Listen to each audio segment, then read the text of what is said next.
திருச்சிற்றம்பலம்.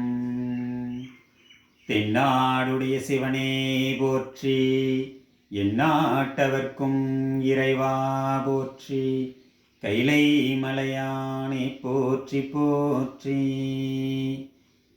உடம்பினை முன்னம் இழுக்கென்றிருந்தேன், உடம்பினுக்குள்ளே ஒரு பொருள் கண்டேன், உடம்புலே உத்தமன் கோயில் கொண்டான் என்று உடம்பினை யானிருந்தோம்புகின்றேனே. திருச்சிற்றம்பலம்.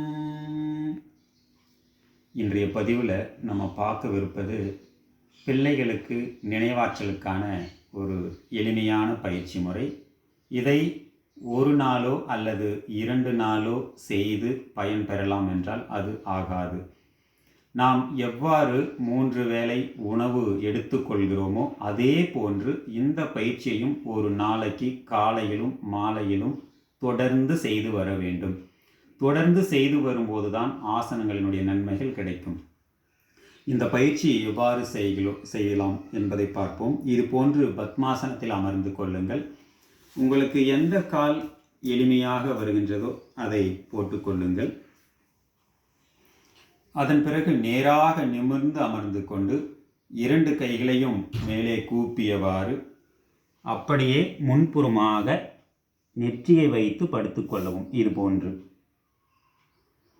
கண்களை மூடிய நிலையில் உங்களுடைய மனம் முழுமையாக மூச்சு காற்றிலோ அல்லது தலைப்பக்கமாக ஒரு அழுத்தம் ஏற்படும் அந்த அழுத்தத்தின் மீதோ மனதை வைக்கவும்.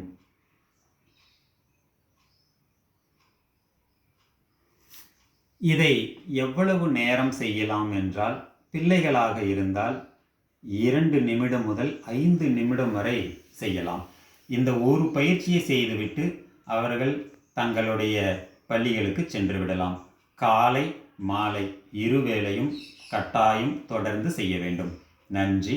வாழ்க வளமுடன். திருச்சிற்றம்பலம்.